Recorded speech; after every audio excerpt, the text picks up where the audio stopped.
Hey, it's Mike Merker here with People Solving Impossible Puzzles. It's episode 60. Alex, let's cut into it. Tell us all about yourself. Hey.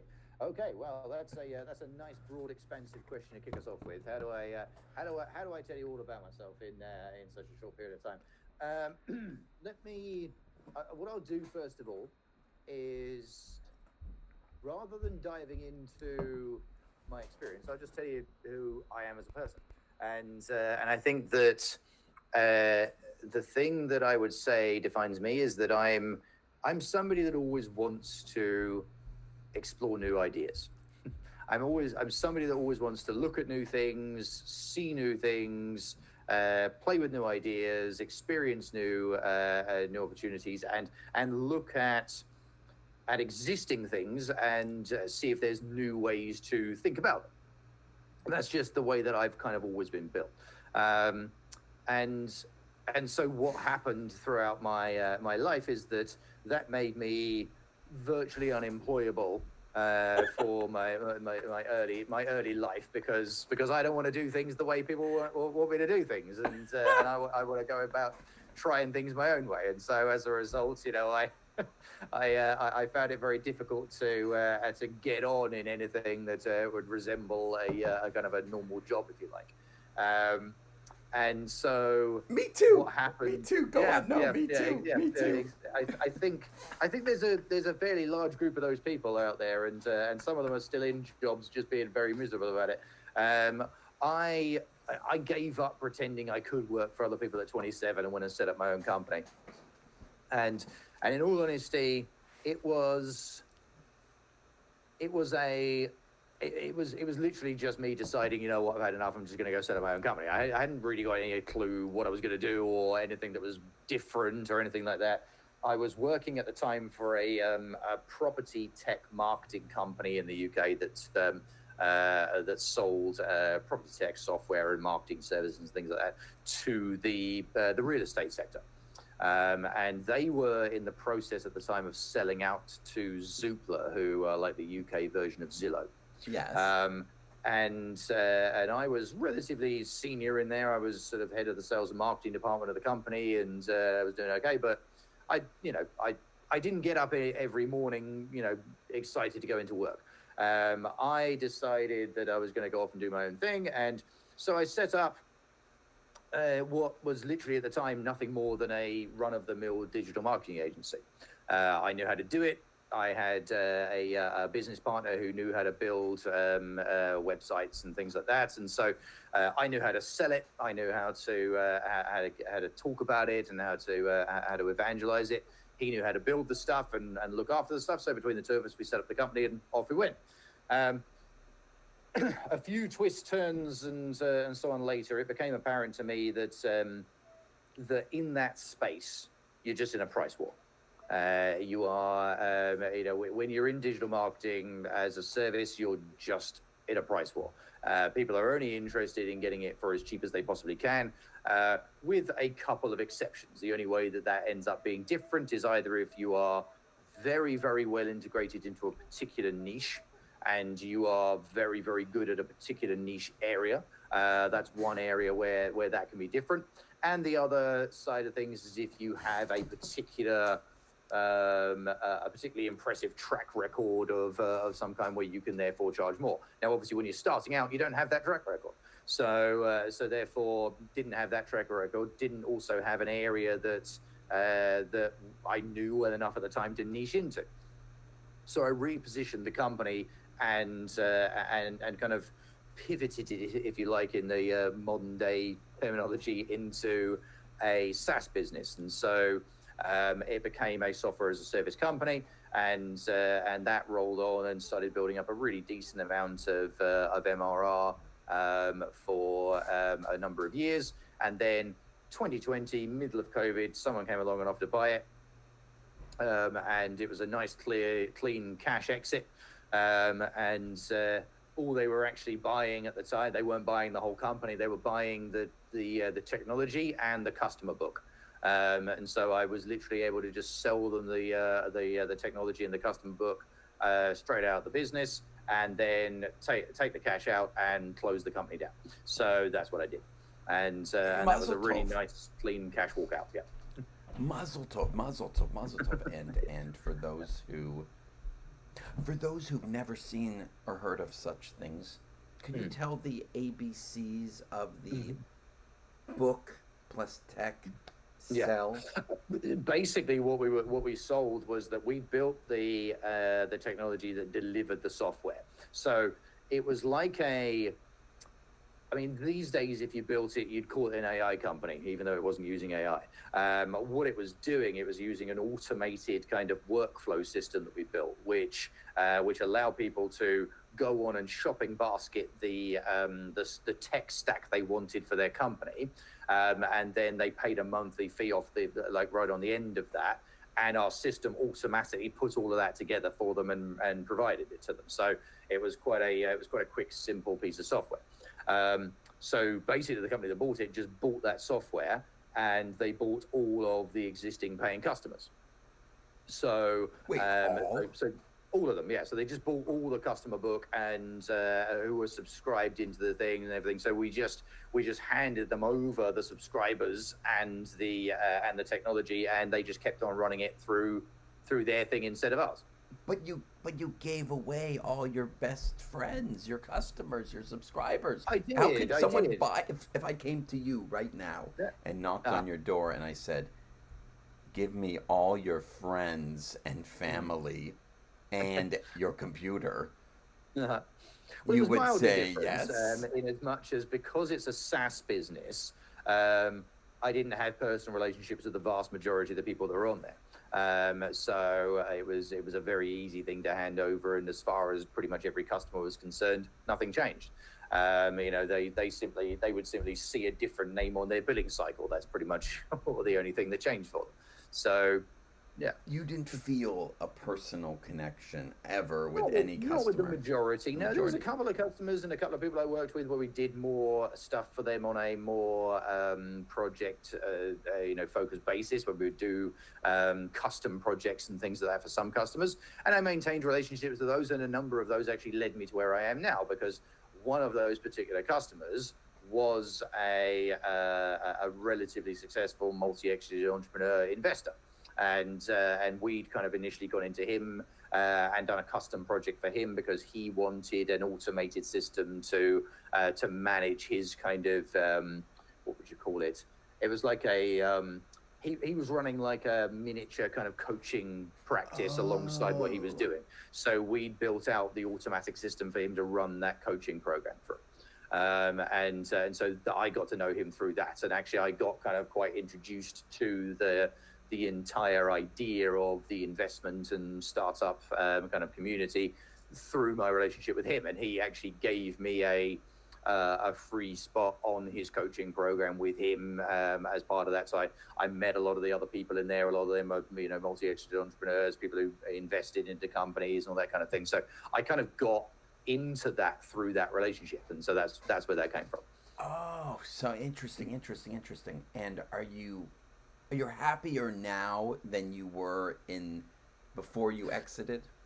Yes. I'm somebody that's without sounding very depressive, I'm somebody that's never happy, in as much as I always want to try to get things better. I always want to try to improve things. I always want to try to get to that next summit on the next highest mountain up. That's how I'm made.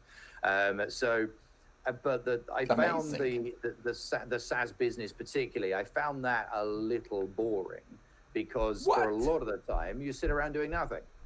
There's not that much going on. Once you've built the automated system, it just perpetuates itself.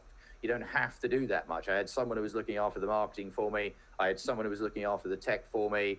And I didn't really need to do very much. I dealt with the few customers we did custom projects for, and that was it, really. And although that was nice and it made reasonably good money, I didn't find it that exciting. Whereas once I got into the investment space, regardless of what's happening now, there's always exciting stuff going on. I'm always Like talking what? Like to. what? Like what? Yeah. Yeah. Yeah. Well, I'm always talking to a new company with a new great idea, with a new amazing invention, with a new different way of doing something. And yeah, you get the odd boring ones that you listen to, and you're like, this has been done 100 times before. You're just giving it a different name. But then other times you do speak to some that are incredible in terms of what they're doing, and they're doing that, and they're proving they can execute to it as well. Whereas sometimes what you're getting is you're speaking to people who've got this wild idea but no ability to actually execute it at all, and what they're really looking for is someone to throw a load of money at them so they can try and do it. And again, that doesn't really work very well in practice either. So the most exciting ones are where you speak to someone and they've got not just the great idea, but they've also got a relative amount of ability to execute it and some way to demonstrate they're able to execute it as well. Interesting. And because in your life there's so much done back there. Yeah. What do you say? It's different, I guess, in your life, but what would you say to your Jewish mother when she asks what you do for a living at the Shabbat table? Honestly, the simplest way that I explain it to everybody is I just say venture capital, because it's the one area where there's a fairly easy kind of brain connect. Whereas what we do is definitely within the venture capital space. There's a lot of stuff we do within that's quite different to other businesses and quite different way of approaching it. So you would call yourself a venture capitalist? Yeah. But at the same time, you have a funky accent. You got an American flag behind you. You may or may not be in the American, the United States of America. Where were you? Where are you originally from? Sure. So I live in Texas now. I grew up pretty much my whole life in the UK. So I grew up there, hence the accent. But I've been American since I was born. My dad was born here. He was born in Michigan. And he grew up most of his sort of early life in Nevada. So he grew up in the suburbs of what is now Las Vegas, in a place called Boulder City, which was originally built for the workers of Hoover Dam, and that's where he grew up, and spent most of his young life there, and then he moved over to the UK because his mother was British. His father met her during the Second World War when he was over in the UK during the Second World War. He was in the army, and she'd moved back to America with him. So my dad came over to the UK to meet some of his extended family, and ended up staying for a long time. Ended up getting a job, ended up working, and then eventually ended up meeting my mum. And here I am. So there was some being fruitful and multiply, shall we say? Yeah, and exactly. and the UK versus Texas. Yeah. What's it like? What's the shift? I mean, where do I start? I mean, let's. I'll start with the most obvious one: the weather. Where in the UK, it's traditional to complain about the weather all the time because it's because 9 months of the year it's overcast and or raining, and then if you're lucky, you might get a couple of weeks of summer, usually interspersed with some cold days as well. So you usually don't get you don't get like what you would call a summer in the UK, where you're pretty much guaranteed to get good weather from say June through to August. There's actually as much rainfall in August as there is in February, for example.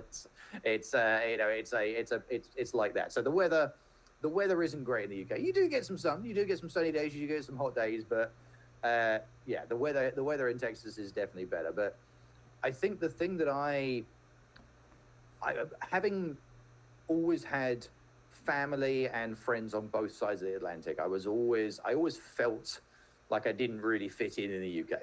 I always felt like I fitted in better here in America. I always felt that I fitted in better just because the attitude of things was very different. I'm a very free-minded, free-thinking kind of person. I don't like being told what to do. I like to be able to do things my way. I want to go. I'm very American in my general attitude to things, and most of my friends who I know here in Texas will often joke at me and say and tell me I'm more Texan than they are. Because I kind of fit in here so much better.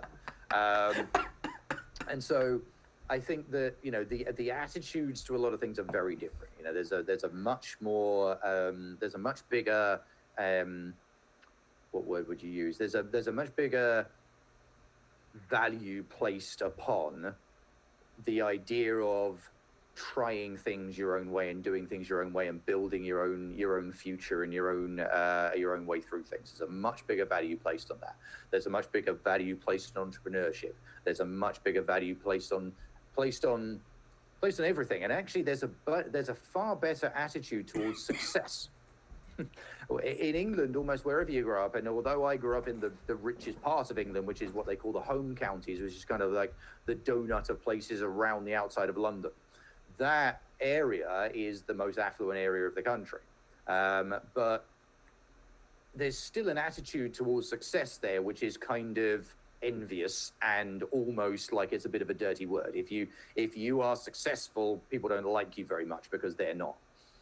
What? Your success is a dirty word. Success is looked upon as almost a betrayal of the other people around you. Very much so. Now, that's not true in every single circle, but it is definitely got a very substantial amount of that in and around the UK, and that's why things there struggle so much. The taxing in the UK is absolutely ridiculous. The way that the social programs work there is completely ridiculous.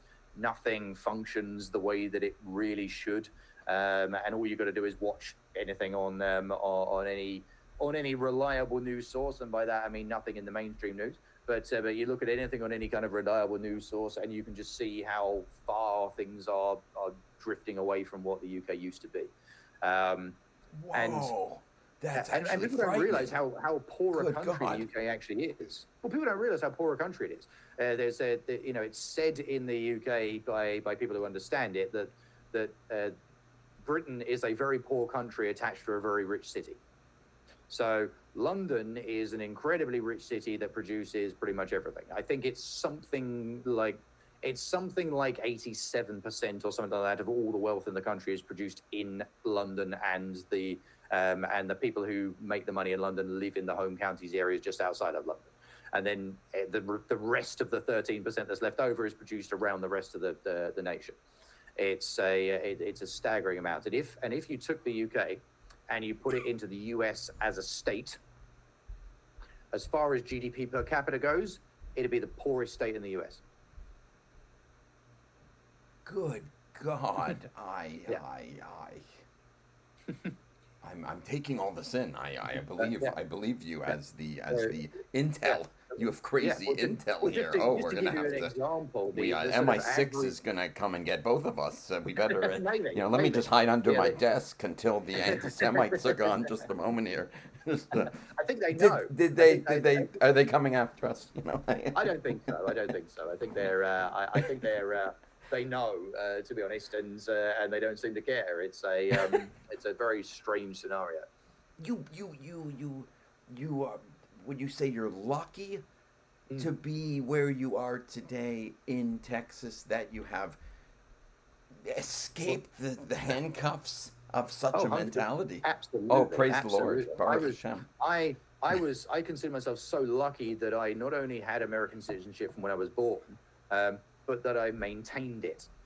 Because obviously, as your passport expires and things like that, you have to renew it. And I've made sure that I've renewed that throughout my entire life to keep that there. And I am so glad that I did that because it made the move here so much smoother as a result. It made it so much easier, so much quicker as well. It would have taken us a few years to even get out of the UK if it wasn't for the fact that I had that citizenship. Whereas because I had the citizenship, I could literally just fly over whenever I wanted, and here I am. So it was, it made that transition a lot better. So that was definitely one part of it. And I think the general attitudes to so many things are better here. Is it true? Is it true? There's like a king, and there used to be a queen. Yes, there is a king, although What I mean, does that even mean? There's no king of the America. king's position is the king's position in America, in the UK, is almost entirely ceremonial. There's very little Okay. that they really do. Now they do maintain certain powers, but they never use them anymore. So for example, the king Interesting. has the opportunity, has the power to dissolve Parliament at any time. So the king can at any point dissolve What Parliament the? and call and force a general election. The king can do that whenever he wants. Um, he can also refuse government. So, in other words, if somebody wins a general election, the prime minister has to go to the king and then ask his permission to form a government. The king can withdraw that permission, and they have to do another election. So it's there are powers that the king has. The king also has what you would call here in America eminent domain, which means technically the king owns every single piece of land in the country, and that if you want it, you can just take any piece of land in the country by royal decree. Again, doesn't exercise any of that power. So there's a lot of things that the king could do that they don't. This is so interesting, and the UK, from what I'm getting my ABCs together here from research, the United Kingdom is like different countries and territories glued together, like kind of like I mean a it's funky a funky Jewish family with like a brother who's got a wooden leg and a sister up north yelling, and I don't know. there is a little bit of that. I mean, the UK officially is England, Wales, Scotland, and Northern Ireland. That's what the UK is. That's that. So if you look at the Union Jack, the British flag, that represents those four countries. So it represents England, Scotland, Wales, Northern Ireland. That is what the United Kingdom is. And so, yeah, Welsh people are very different to English people. Scottish people are very different to Welsh people, and Northern Irish people are very different to Scottish people and Welsh people and everyone else. It's it's very different groups of people in different parts of those countries. It's not a million miles different to the US having different states with different kinds of attitudes and different sorts of people in different states. However, the main difference is that those differences in the UK are 1,000 years old, whereas in the US they're 250. So there is it's slightly different. There's a lot of There's a lot more history baggage too. and history, and it's true that people are driving on the wrong side of the road, and all the roads are like curly pubic hairs. Someone told me the other day. How do you sleep at night knowing you have to drive to work and the underground floors under and twists and like? Isn't that dangerous? I would be afraid to leave my home. It depends where you are. Now, I will say that I much prefer driving in Texas because whenever you're on anything of a road, it's usually about 3 times wider than any road that you're ever on in the UK.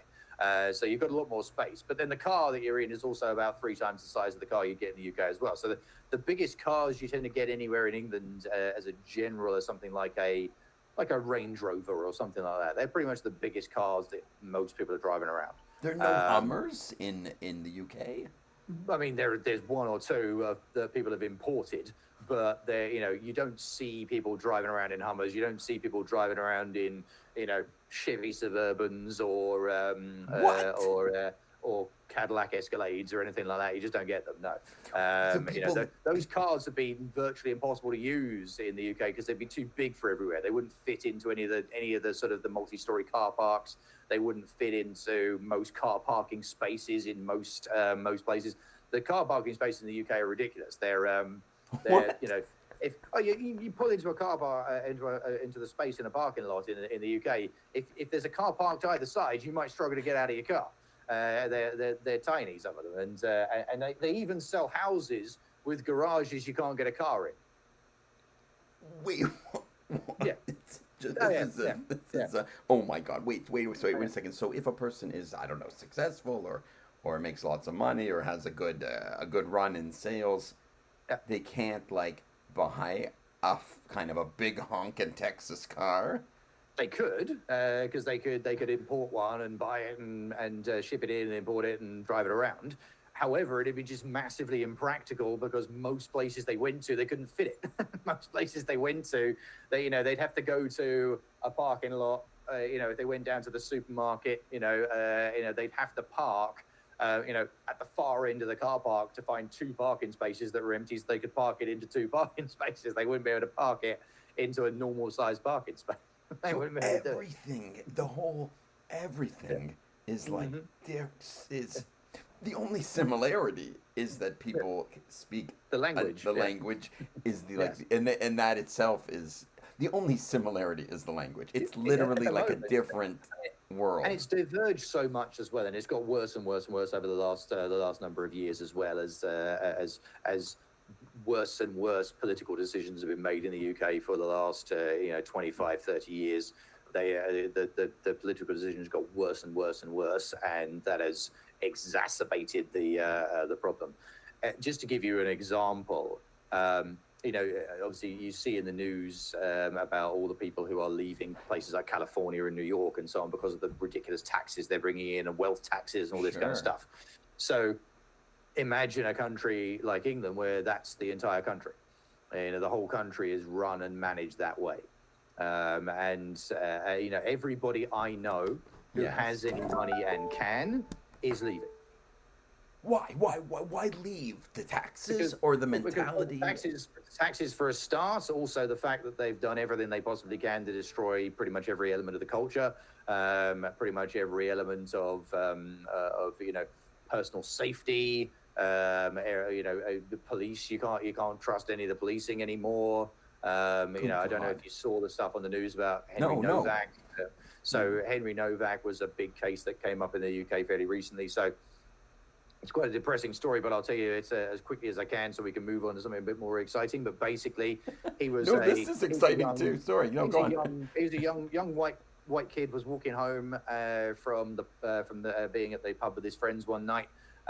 He was accosted by a Sikh guy who are they're Indian by descent, who tried to steal his phone. During that altercation, the Sikh guy stabbed him. I think it was 5 times. When the police arrived, the Sikh guy told the police that Henry, at the time, who was laying on the floor, had said something racist to him, and so without doing anything else, the police then handcuffed the guy who was on the floor, who told them he'd been stabbed, and they left him on the floor handcuffed to bleed to death while they tried to sort out what racist incident had taken place. So interesting. I just heard the other day that in Northern Ireland, again, I'm just living here in Toronto, Canada, in the middle of the guy that tried to behead the other guy in the street. Yeah, and something like an eye was gouged out, and then the whole neighborhood's on fire. And I will tell you, there's people I don't get along with, and they happen to also be Jewish. But I don't like go over to his house and poke his eye out or lie to the police and they arrest him. I don't like burn down his synagogue.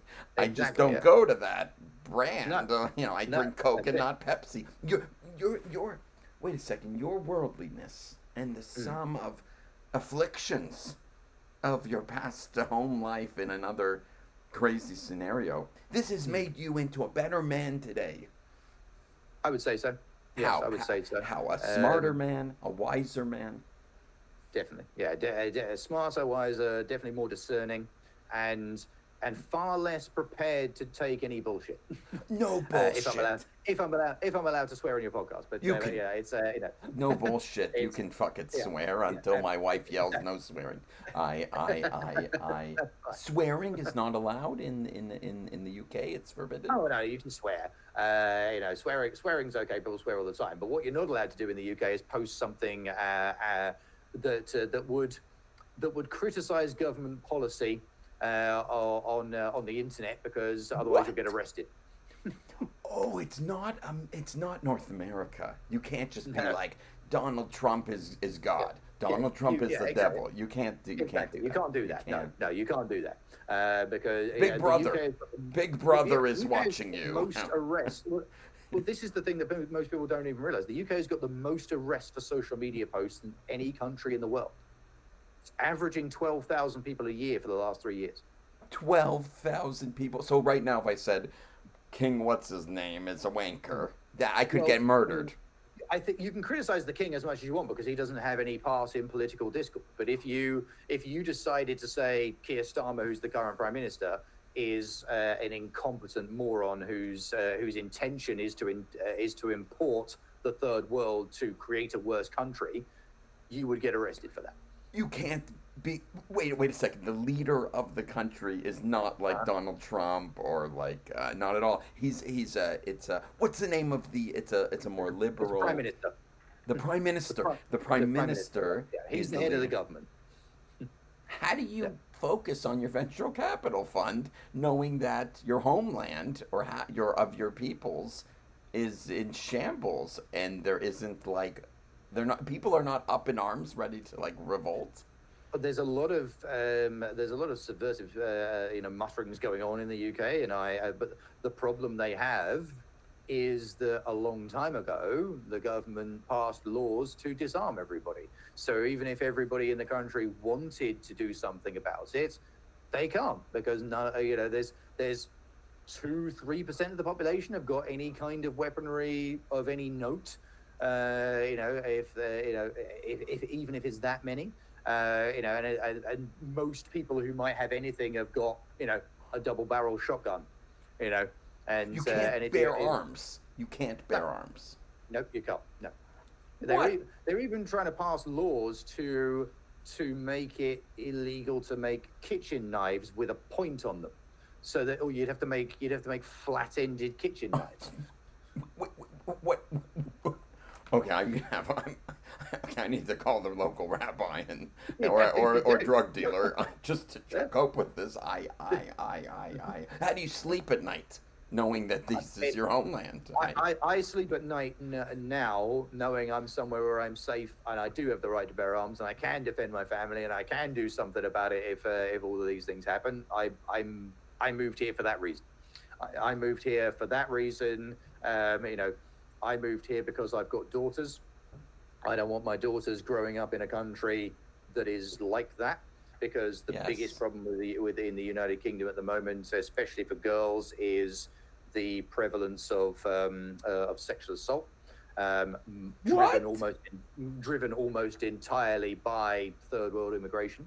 And you may or may not have seen the stories in the news. Again, they did their very best job possible to keep it out of the news, but there was a thing called the Pakistani grooming gangs who are in the northern parts of the UK.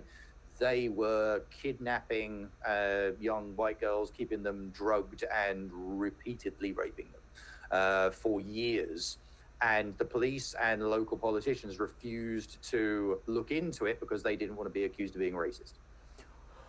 It's the whole situation politically, at the colossal level, at the national level, there's a lot of things systemic. Going on, systemic things that us here across the ocean don't even begin to think about. We can't even imagine. And this is an English-speaking country, and it's the country that brought civilization to this hemisphere. Isn't America? The foundation? The founding fathers? They did not. They're not indigenous. The founding fathers were all effectively Brits. In real terms. Although they were they became Americans. To one way or another, they were. Some of them were not even first descendant Britons. Some of them had moved over from Britain to be here. The America's roots are entirely British.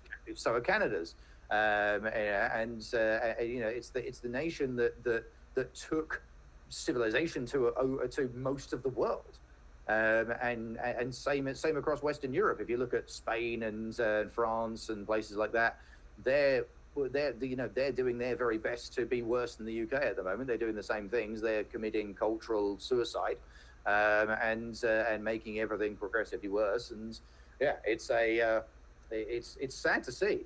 The only way I deal with it now is I I don't look at it most of the time. I'm just like, We have to cover I our live here. eyes. This is Avert. I live here. This is where I live. This is my country. This is the country that I consider to be my home, and have kind of always considered to be the country that I identified with better, even though I'd grown up in a different country. I always identified better here anyway. As far as I'm concerned, I'm American. I just have a British accent. That's pretty You much are the way that American, and your accent. If there was a SaaS platform where you could push a, I don't know, $29.99 a month, $29 a month, that allows you in 3 months to change your accent perfectly, you would pay. You would pay. Business idea. The accent works for me quite well. It's it definitely it kind of makes me more memorable to some people. People tend to remember who I am because because you got an American flag. Yeah. Behind you. Me and my wife and so we're the only people in the whole town here that have got British accents. So we get remembered whenever we speak to people. Whenever I speak to someone from a business perspective, they tend to remember it as well. So in some ways, it's beneficial. I certainly don't look at it as a negative thing.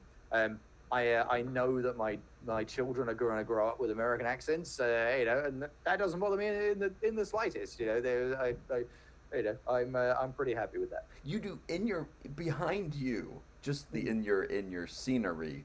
Yeah. There is, if I understand correctly, is that a Greek warrior with shield that's spear? Leonidas. He was the king of the Spartans who at Thermopylae, which is the Battle of the 300 Spartans against the Persians in. So I don't know if you've ever seen the film 300. Sure. Oh yeah. So So that's who that is. Sure. Between rabbinical training and getting my wife yelling secretly, there was. There was some R-rated movies. Don't tell the rabbis. You gotta watch some of that stuff sometimes. Yeah. And a gun? Is that a gun under the king of the Spartans? So that is a Colt 1911. So it's the Colt 45 1911. It's about as American a handgun as kind of exists, really. It's a kind of a real slice of Americana there. You put am I allowed to have a background that reflects my innermost thoughts of objects? Well, this is why I've got this back here. I've got the Spartan flag here. I've got the globe here. I've got the books that I use as the ones that I most regularly read. You are not just you. You are. With visuals, the set design of your podcast, is that you always have a gun in the background? This is the background. This is the background of my podcast. Your podcast. Tell about your podcast. It must be so interesting. Sure. So my podcast is called Map to the Future. Its full episode chronology is on Rumble at the moment. It's currently being uploaded onto YouTube and Spotify and a few others at the moment. But it's the whole point of it is that I have interesting discussions with people about different aspects of the future. Like what?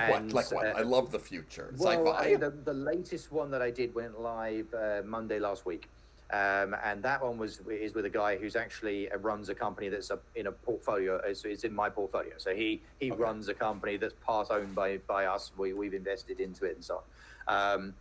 But what he's doing is like a new way of approaching things like vertical farming. So you may or may not have seen the concept of vertical farming, where they use these what they call hydroponics, where they can put them on top of each other and grow things inside. Wow! Basically, what he's doing is taking that to the next level. Wow. And so he's growing all kinds of different things to make supplements, to make feedstock, to make and then he's also going to be growing stuff that's like food onshoring. So things like tea, coffee, cacao, things like that will be grown in these things. So we can grow coffee in a warehouse in Texas. So you don't have to ship it from Colombia. You can grow it in Texas. Your portfolio. This is one of your portfolio of companies as a VC. How many companies are in your current portfolio? A fairly small portfolio at the moment. Four companies in our portfolio currently, and we've got about a list of about 15 others we're looking at currently, as to whether or not we go into those, and a couple of those are likely to end up being in the portfolio as well. So yeah, we're You're relatively not small like on that. we need. My portfolio needs 50 companies or 30 companies. Four. You are because you've been through so much. You now have a gun behind you, and you're not messing around. I get it, I suppose. Alex. Yeah. We're early days anyway. We are going to build the portfolio up. It is going to get bigger. It is going to end up with more. But predominantly, what I want is to have companies that are, for the most part, ecosystem aligned. Teach So, us your portfolio, your investment philosophy. so the investment thesis is civilization and advancement. Oh yeah, And baby. Wait, yeah, but you're so not social enterprise. You're no, VC. no. Yes, What? exactly. Think of it more like the kind of thing that Elon Musk is up to, except we're not worried about space that much at the moment. We're looking at stuff that we believe is going to make strong impacts on the future of civilization. So energy, energy production, energy efficiencies, new energy technologies, new technologies in things like aerospace, that kind of thing. And then also obviously computing technologies and the things that advance computing, because it won't be that long. It'll happen within our lifetimes that quantum computing will become the main basis of computing. Once you reach the quantum computing and AI, once you intersect those two things and you give AI the power of quantum computing, Yes. the advancements that can come along from that are exponential. At the moment, is why we worry about energy as well, is that this kind of what they keep referring to as the AI revolution, that actually can't come into being at the moment, due mostly to the fact that we're just not physically producing enough energy to power the compute that would be required to do it. So that's why we worry about it. Yeah. And interrupting but why of all the names and brands, and there's different types of VCs. I get it, but why? But Sparta's an old thing. Now you're in the future Sparta here. is an old There's a thing. there's a dichotomy. I'm looking it up. I think it's because, for me, we don't forget as well, we spell Spartan with an O rather than an A. So it's Sparton. We spell it that way. I missed that. I have to do my research. No, that's fine. There's a reason for that. One is that it means I can get more domain names, so that's definitely a big part of it. But also, it's because it's like a mild evolution on the word, and actually the reason that I chose Spartan and Sparta and so on as the kind of underpinning of the name is because what you need as an entrepreneur is that kind of indomitable warrior spirit. You need that. Yes. That kind of effort attitude of like, I'm gonna because the entirety of Spartan society was, training to be a warrior from the moment they could walk. They were bred and grown and raised as warriors, and they dedicated themselves to training and focusing on their skill and on their art and so on. Japanese culture is very much like that. You may have heard of a thing in Japanese culture called kaizen, which is basically their principle of what they refer to as like love the process, fall in love with the process of what you're doing. And if you love the process of what you're doing and you dedicate yourself to making it as good as possible, you'll end up mastering the thing. You get the mastery through loving the process, not trying to get the end result. Where Spartan discipline meets startup innovation. Your website, Sparton, Sparton.ventures. You even have the cultural, your branding or your visuals behind the text of your website is like an ancient Greek, or not Greek, Greek regional, but Sparta as a culture. But don't you have two daughters? How do you explain this to them? Where's I the do. where's I've got the a son on the ballerina way. I've got a costumes? son due in. My son is due in August, so I've got a son on the way. So Mazel yeah. tov! But my Congratulations. my 3-year-old is already a little warrior. She already is. What the? She's as Spartan as they come. She will fight you. She's 3 and she will take you on. She's not really worried about anything. What? So she's already Parenting. got that in there. Yeah. Your parenting strategy, like your VC investment philosophy, Parent, is parenting for me is predominantly leading by example, because ultimately the best thing I can do for any of my children is show them the person I want them to become, rather than trying to what's the word? Rather than trying to lecture into them what I expect of them. It's better for me to demonstrate to them what, especially, for my daughters, I demonstrate to them what a good father and husband looks like, so that they will pick a good man for themselves when they grow up. And for my son, it's best that I demonstrate to them, demonstrate the same thing to him, what a good father and a good husband and so on does.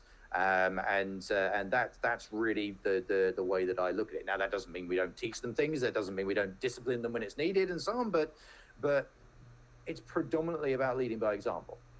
and when you say leading by example, you are careful in what you say, aligning with what you do, and Yes. very.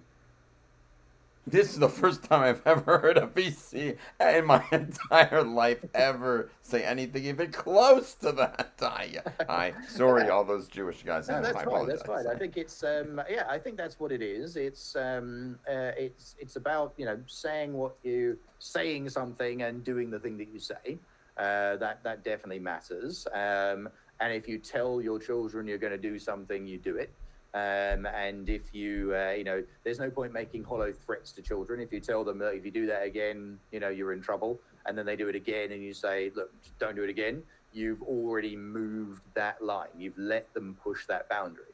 There needs to be those firm boundaries in place, because actually children thrive better when they know what those boundaries are.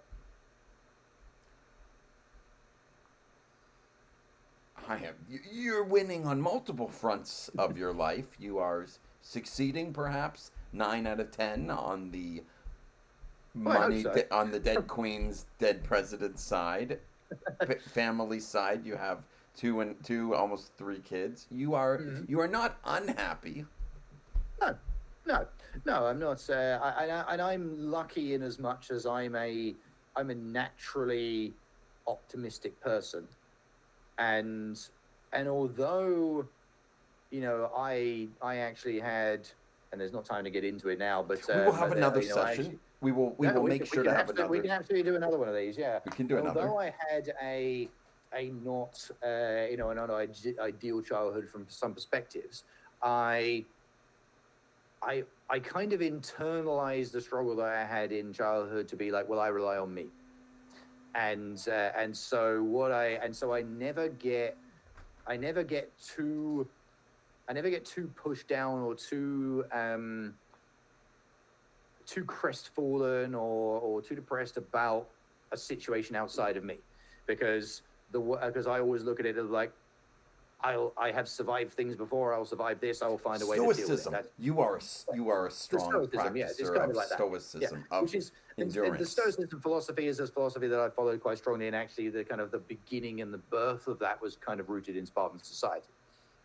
They are interwoven in your experience. They are. Spartan, we call it the Spartan warrior code, and Stoicism, the Roman. Yes, you didn't grow up like a the hardcore. original Stoicism came from ancient Greece. It was kind of imbued into the Romans, and the Romans kind of followed on from that. But the original Stoicism began in ancient Greece. Writings of people like Socrates, like Archimedes, people like that. These people were the original Stoics.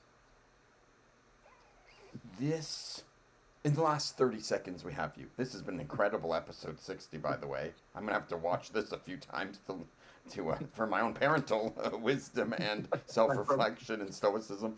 And in the last minute you have a freestyle rant as if you were a African American rapper, minus the butt shaking in the back and the hating of others. Your freestyle.